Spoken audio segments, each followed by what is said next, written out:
Bien, vamos a continuar entonces con la transformada Wavelet diádica discreta, que es la que se suele usar más en la práctica. Habíamos llegado a este gráfico donde veíamos la forma de las funciones Wavelet y de escala. Bien, si ustedes recuerdan, lo que habíamos hecho con la transformada discreta era evaluar, bueno, teníamos las muestras en temporales estaban muestreadas, pero seguíamos avanzando de a una muestra, y habíamos discretizado la escala a valores a la j. Entonces a es una constante, vamos a vale 2, 3, 4, cualquier cosa valga 4. Entonces evaluamos en escala 4 a la j, 4 a la 0, 4 a la 1, 4 a la 2, 4 a la 3, 4 a la 4, etc. Así se evalúan las escalas. ¿Sí? Entonces no tengo todas las escalas continuas, sino tengo ciertos valores de escala.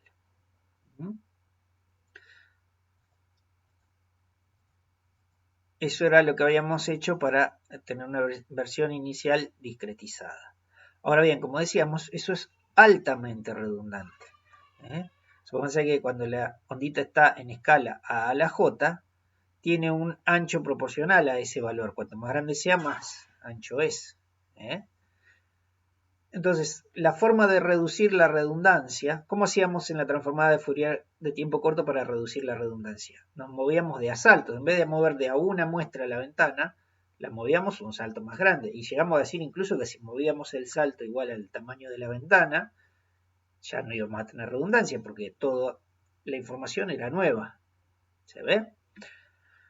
Bueno, entonces la idea es que el tiempo también lo podemos discretizar para reducir la redundancia y haciendo precisamente eso. Si la ondita en la escala A a la J tiene cierto ancho, al mover la ondita, en vez de moverla de a una muestra, la movemos de a saltos. Pero ¿qué pasa? El salto que yo dé tiene que ser proporcional al tamaño de la ondita. Si cambio la escala de la ondita, tiene que crecer el salto que doy. Eso se hace con esta forma de discretización, donde hay saltos proporcionales a estos intervalos que miden, digamos, el ancho de la ondita. ¿Sí?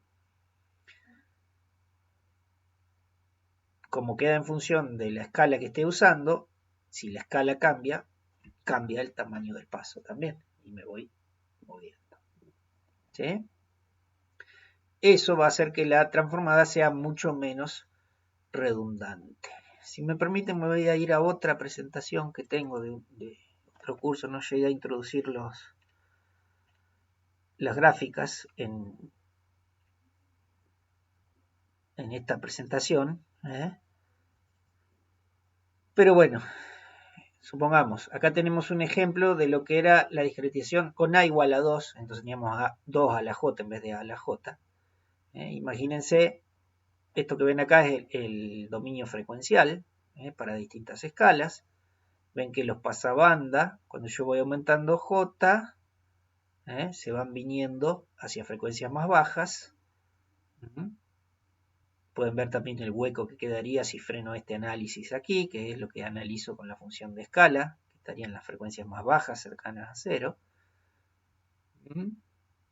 Entonces, la discretización en frecuencia es esta, pero lo que estamos haciendo es esto, ¿no? Fíjense, acá tengo el tiempo en muestras y las escalas. Estoy muestreando, al cambiar de escalas, el eje de frecuencias, pero en el temporal tengo todas las muestras.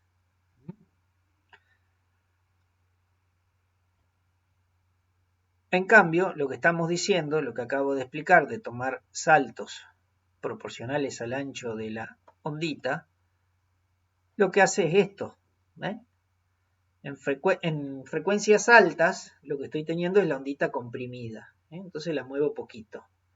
Pero cuando la voy estirando, agrando el tamaño de los saltos, entonces voy teniendo menos muestras aquí.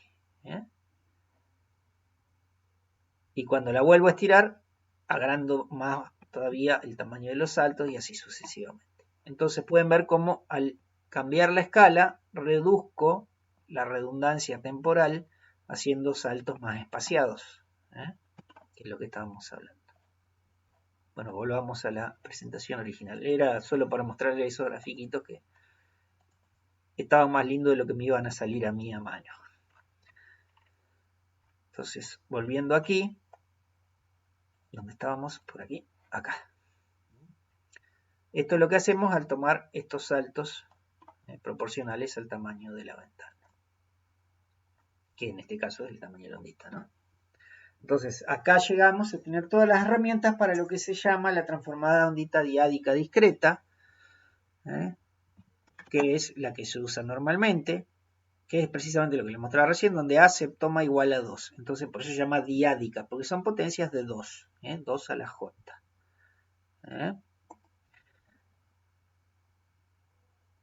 Esa forma reduce la redundancia hasta tal punto que ahí sí lo que estamos usando es una base ortogonal y la transformada es una transformada ortogonal. Entonces,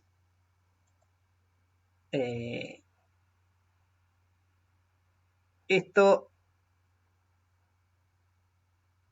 hace básicamente lo que mostraba en las gráficas anteriores. Los pasabandas se van acomodando. El factor de 2 hace que se muevan de manera lo menos redundante posible, lo que va dejando rechazar el siguiente, el de más a baja frecuencia lo deja pasar y el siguiente de baja frecuencia lo deja pasar y así hasta las frecuencias más bajas y lo último lo agarras con la función de escala, esa escala.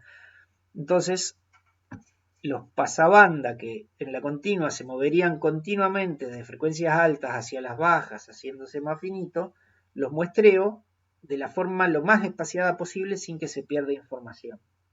Eso se logra poniendo A igual a 2.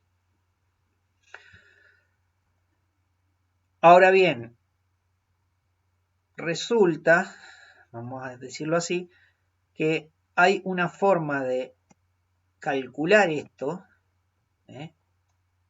que se hace sin seguir las ecuaciones estas. No usamos estos átomos y no hacemos explícitamente el producto interno con los átomos. Hay un algoritmo rápido para hacer esto. Ese algoritmo se basa en estos filtros que aparecían acá, que son unos filtros, se llaman filtros conjugados espejo, que están asociados a la función wavelet y a la función de escala. Entonces pueden ver que para hacer el análisis o descomposición usamos este filtro que es un pasabajo y este que es un pasalto. El pasalto está asociado a la función wavelet y el pasabajo está asociado a la función de escala. No son cualquier cosa, estos son los coeficientes, ¿no? O sea, el coeficiente 0, el 1, el 2, hasta tal. No son cualquier cosa.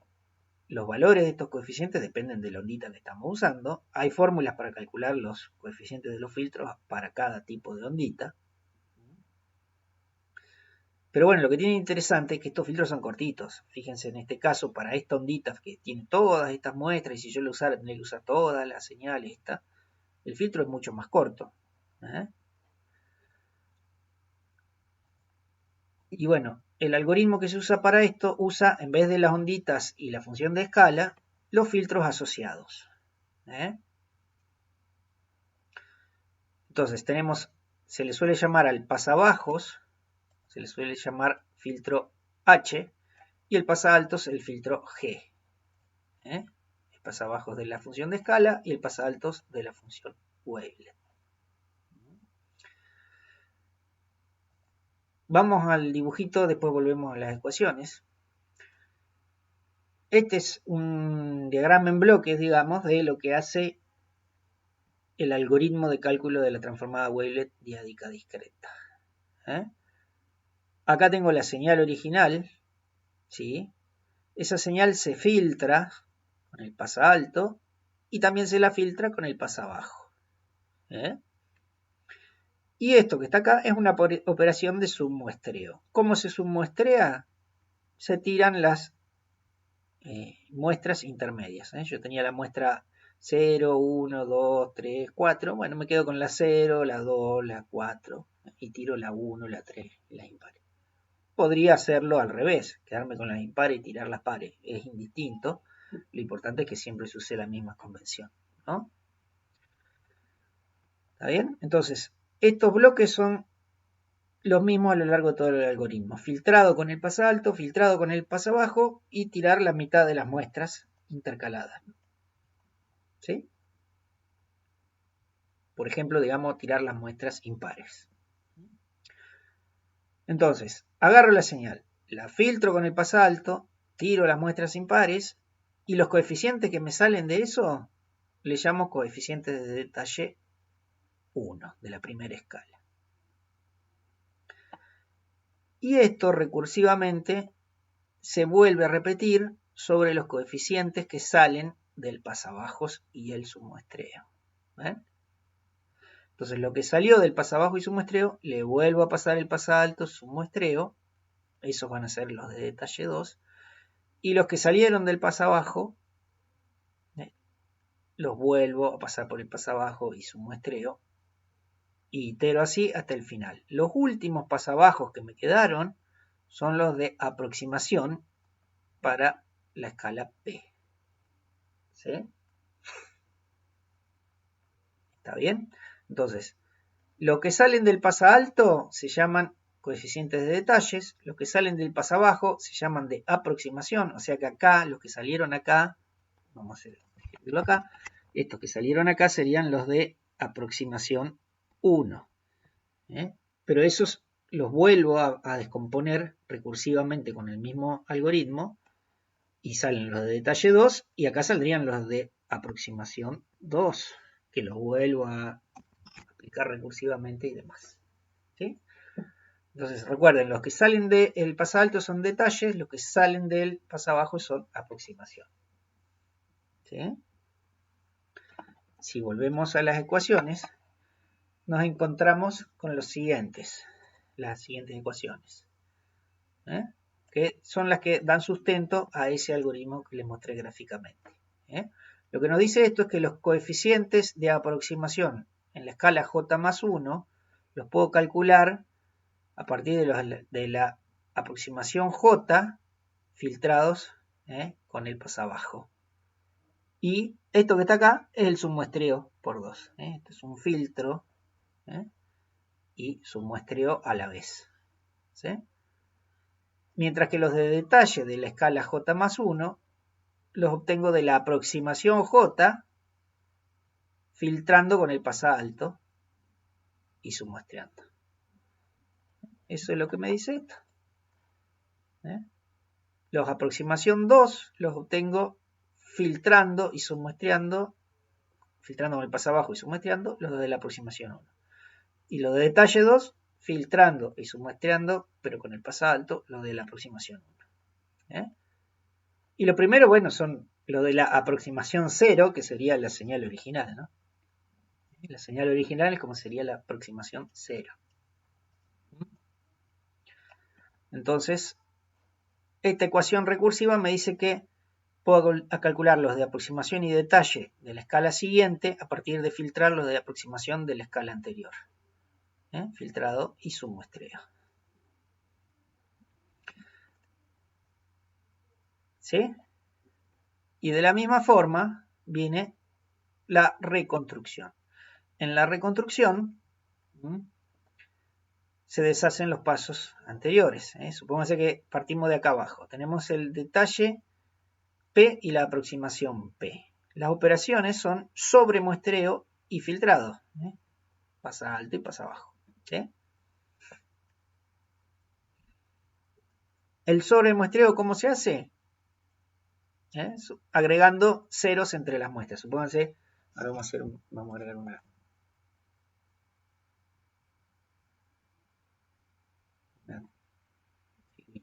Supónganse que yo tenía la muestra 0, esta. Yo tenía esta. ¿Cómo submuestreo. La operación de submuestreo es eliminar, por ejemplo, estas. Y me quedo con estas. ¿Sí? Y como sobremuestreo, supónganse que me había quedado con estas, que tenían cierto valor ahí, lo que haya sido. Como sobremuestreo, agrego muestras que valen 0. ¿Dónde las agrego? Entre medio de cada una. Acá agrego una, acá agrego otra. Donde deberían estar las que había eliminado, agrego ceros. Tengo la muestra, lo que valía, 0, lo que valía, 0, lo que valía, 0. Esa es la operación de sobremuestreo. Entonces el submuestreo tira muestras entre medio y el sobremuestreo agrega ceros entre medio. Entonces estos coeficientes los duplico, digamos, pero agregando ceros. Muestra 0, muestra 0, muestra 0. Y después del sobremuestreo aplico filtros pasa alto y pasa abajo.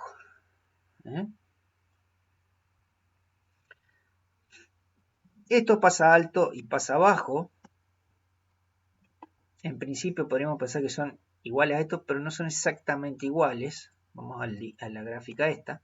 Si ustedes lo miran, van a ver que este es el pasa abajo para descomponer y este es el pasa abajo para reconstruir. Si lo miran con cuidado van a ver que son idénticos, lo único que este está dado vuelta. Está como reflejado. Este que es el último coeficiente, acá es el primero. Y este que es el anteúltimo, acá es el segundo. Y lo mismo pasa con el pasa alto. Están dados vuelta. Pero bueno, los coeficientes, los valores son exactamente lo mismo, ¿no? Lo único que es un vector dado vuelta, invertido temporalmente. Esos son estos filtros. ¿Sí? Entonces, ¿qué me dice esta forma de reconstruir? Que agarro los de detalle P y aproximación P, los sobremuestreo, los de detalle los filtro con el pasa alto, como siempre, los de aproximación los filtro con el pasa abajo y sumo las dos, y eso, ¿qué me da?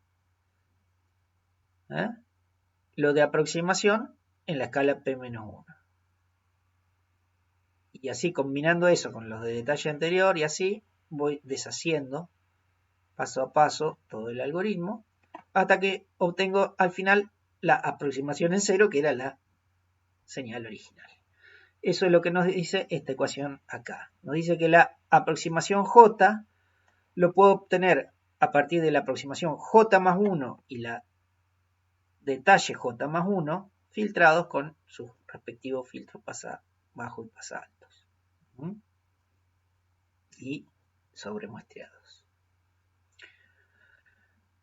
Entonces esta es la ecuación de reconstrucción que da sustento a esto. Esta unión acá es la suma de lo que viene por acá más lo que viene por acá. Ese es el algoritmo rápido de la transformada diádica discreta. Ese es un algoritmo muy rápido por varias razones. La primera de todas es que los filtros que uso son cortitos comparado con la wavelet con la que yo tendría que filtrar. La wavelet o la función de escala. Los filtros son muy cortitos. Por lo tanto, es mucho más eficiente hacer este filtrado que hacer el producto interno de todo esto con toda la otra señal. Entonces, primero, los filtros implicados son cortos. Lo segundo, fíjense que en cada paso submuestreo. Por lo tanto, si acá, por ejemplo, tenía una señal de 256 muestras, acá voy a tener que filtrar señales de 128. Y acá en la siguiente escala de 64 y en la siguiente de 32 y cada vez son más cortitos. Entonces, si la señal es más corta y el filtro sigue siendo igual, cada vez tengo menos cómputo. ¿Sí? Entonces, eso también aporta eficiencia. Y el tercer aspecto que aporta eficiencia es que el submuestreo lo hagamos en forma inteligente. En realidad, no vamos a filtrar todas las muestras y después tirar la mitad. Los valores que voy a tirar directamente ni los calculo. Entonces me ahorro la mitad de las cuentas en cada paso. ¿Me explico? Por todas esas razones, filtros cortos, señales que se van acortando y las que voy a tirar directamente ni las calculo, este algoritmo resulta ser rapidísimo, muy, muy rápido. Mucho más rápido que la FFT para una señal de longitud equivalente, digamos. Por eso es que se implementa de esta forma, que es muchísimo más eficiente que cualquier otra cosa, ¿sí? Y esa es la transformada Weyl diádica. Y para esta transformada, bueno, acá podemos tener la cuadrícula tiempo-frecuencia. Esta es la escala más baja, corresponde a frecuencias más altas. Por eso el eje de la frecuencia va para allá y el de la escala para allá, ¿no? Entonces la escala más baja tiene las onditas comprimidas, buena resolución temporal y pobre frecuencial. Cuando me muevo en las escalas hacia arriba, voy perdiendo resolución temporal. Al ser diádica se empeora al doble, digamos, la duración de la ondita, pero mejora la resolución frecuencial. Y al cambiar a la escala siguiente, empeora de nuevo la temporal, pero mejora la frecuencial. Y así sucesivamente. Acá está puesto hasta la escala 1, 2, 3, 4. Y esta que está acá se agrega, es lo que daría la función de escala, que es la aproximación en la escala 4. Serían los coeficientes de detalle, detalle, detalle, detalle y aproximación a esta última escala. Bien, esa es la cuadrícula que me define la transformada diádica discreta. Entonces estos son los rectangulitos de incertidumbre de los que hablábamos antes. Bien, vamos a hacer un ejemplito muy sencillo para que vean una aplicación bastante tonta, pero bueno, para que vean alguna. Vamos a hacer un ejemplo de denoising. Supónganse que tenemos esta señal que es una senoidal de 5 Hz.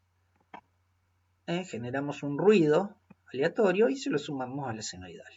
Entonces ahora tenemos la senoidal con ruido. Esta es la senoidal ruidosa y quisiéramos obtener la senoidal limpia de nuevo. Entonces,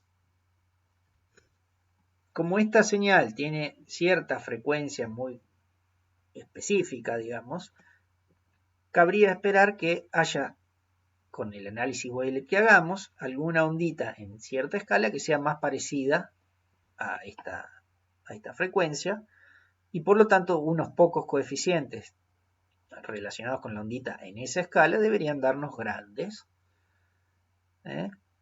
para la senoidal. Mientras que el ruido tiene un montón de frecuencias. Ustedes saben que un ruido blanco suele tener todas las frecuencias posibles, entonces su energía va a estar diseminada entre todos los coeficientes de la ondita, porque va a haber onditas de todas las escalas que sean más o menos parecidas a todos los pedazos del ruido en alguna parte. ¿Sí? Entonces, ¿qué nos quiere decir esto? Que esta señal que tiene tanta estructura probablemente esté bien representada con pocos coeficientes Weyl grandes, mientras que el ruido va a estar representado por muchos coeficientes dispersos en todo el plano tiempo-escala y relativamente más chico porque la energía se va a distribuir entre todos los coeficientes. Eso nos da la idea de que una forma de denoising para esto podría ser simplemente umbralar los coeficientes Weyl que nos da. Los que sean más chicos los anulamos y los grandes van a estar relacionados con la energía de la señal que estaba más concentrada en algunos grandes, muy poquitos grandes. ¿Sí? Eso es lo que vamos a hacer, un simple umbralado. Entonces acá tenemos los coeficientes que nos da la transformada Weyl diádica discreta que acabamos de describir. El valor absoluto de esos coeficientes. Acá podemos ver cuáles son más grandes, más chicos. Y vamos a fijar un umbral. Y lo que sea más chico que ese umbral lo hacemos 0. Entonces fíjense que ¿qué hice? Agarré el máximo, el valor máximo que tuvieran cualquier coeficiente en esta cuadrícula y el umbral lo fijé en 0,1 del máximo, 0,01 del valor máximo. Todo lo que sea más chico que 0,01 del máximo lo hice 0.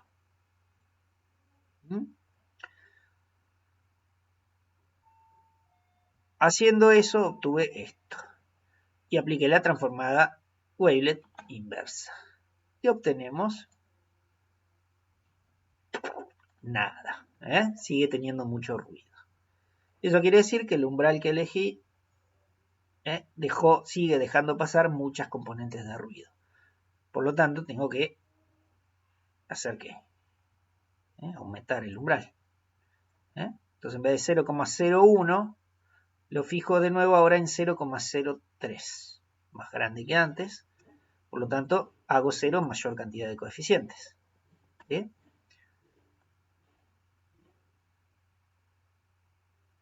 Reconstruyo con la transformada inversa y sigo teniendo demasiado ruido.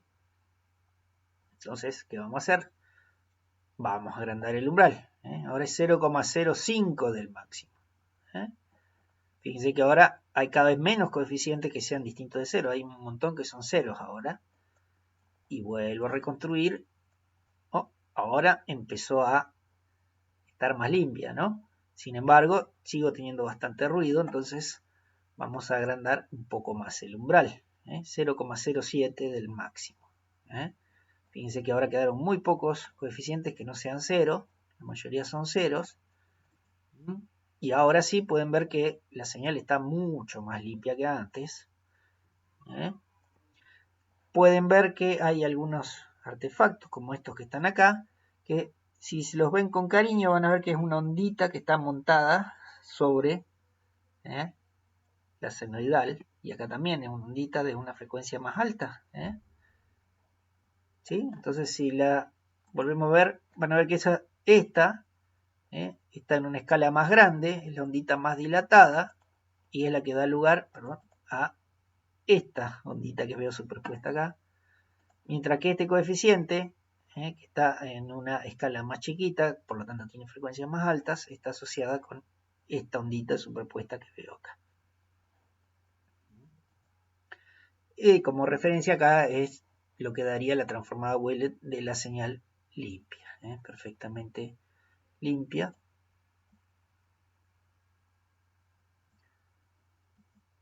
Que me permitiría reconstrucción perfecta. Pero pueden ver que logré un denoising bastante bueno con una estrategia bastante sencilla de umbralado.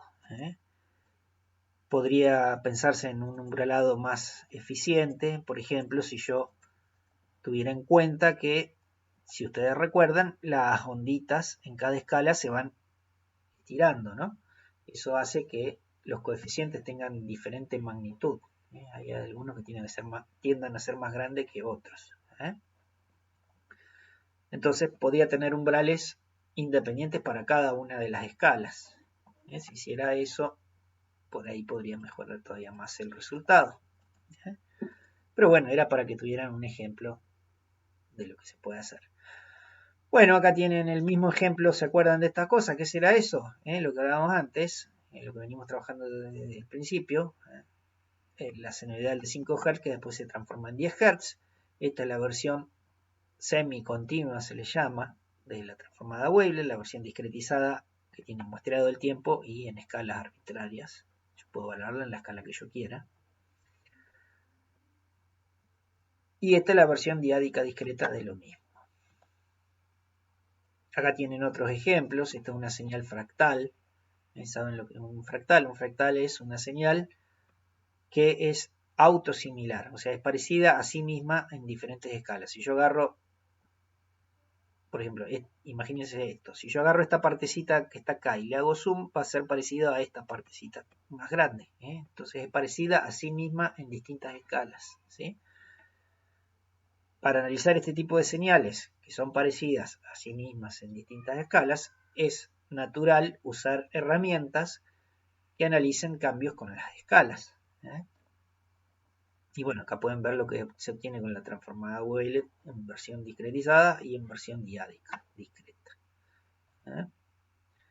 Otro ejemplo para que tengan de referencia es el análisis de señales de voz. Acá tienen la representación temporal, esto es un espectrograma, esto es un escalograma.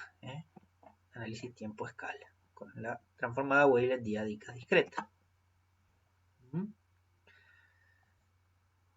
Pueden ver cómo las frecuencias bajas se presentan como escalas grandes y las frecuencias más altas como escalas chicas, ¿no? Y bueno, aplicaciones de la transformada wavelet, montones, de noising, ya comentamos. Se imaginan que también se pueden usar para compresión. Esta propiedad que decíamos de que las señales con cierta estructura tienden a dar pocos coeficientes grandes es muy útil para compresión. Por los mismos motivos, por un algoritmo de compresión con pérdida que haría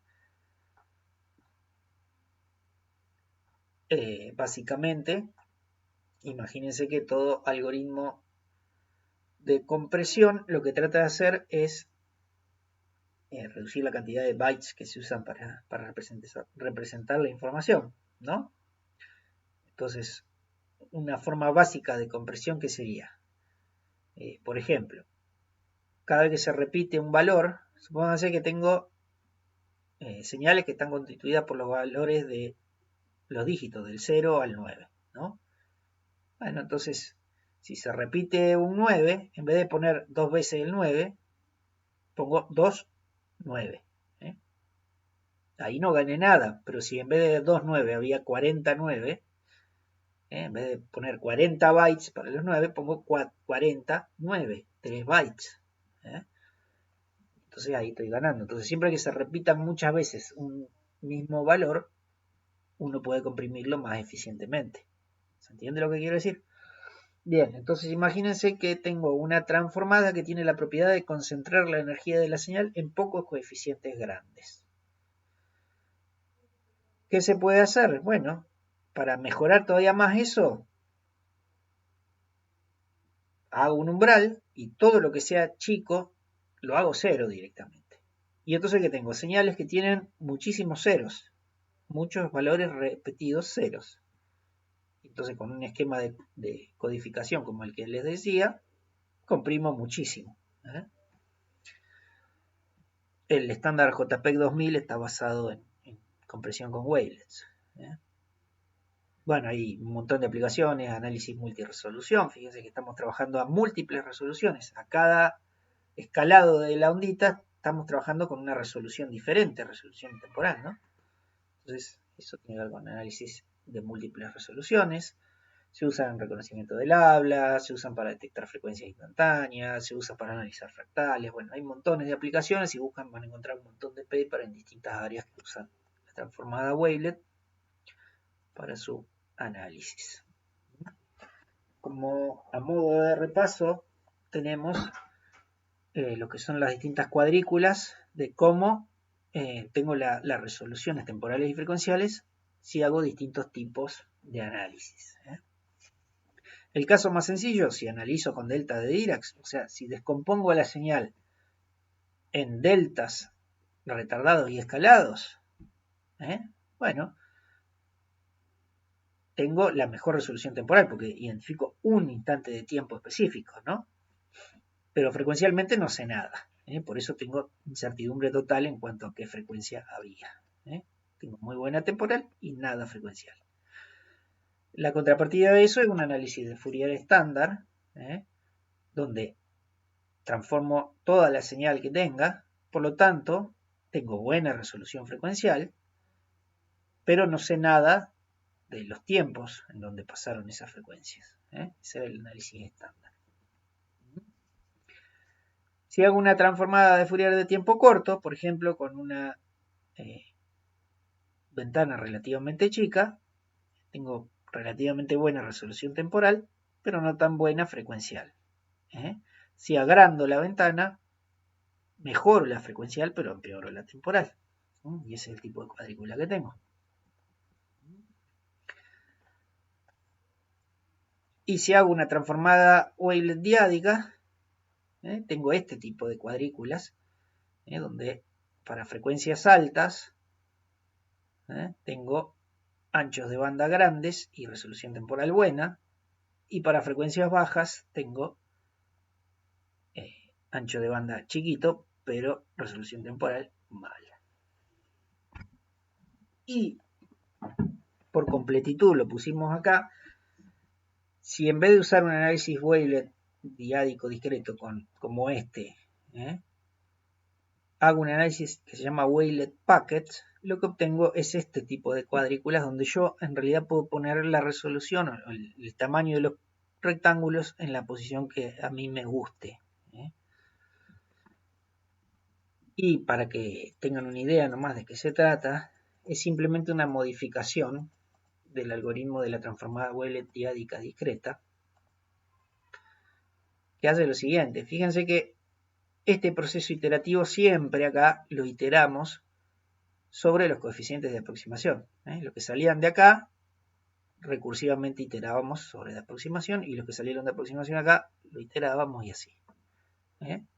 Ahora, ¿qué pasaría si yo lo aplico recursivamente sobre los de detalle? O a veces en una zona en los de aproximación y en la siguiente en los de detalle y así sucesivamente. Bueno, eso que obtengo es lo que se llama la transformada Waylet Packet. Yo elijo si voy a expandir por acá o por acá en cada uno de los niveles por donde voy a seguir. Y eso es lo que me permite manipular la grilla y obtener cosas como esta que les mostraba acá. Eso se llama Waylet Packets.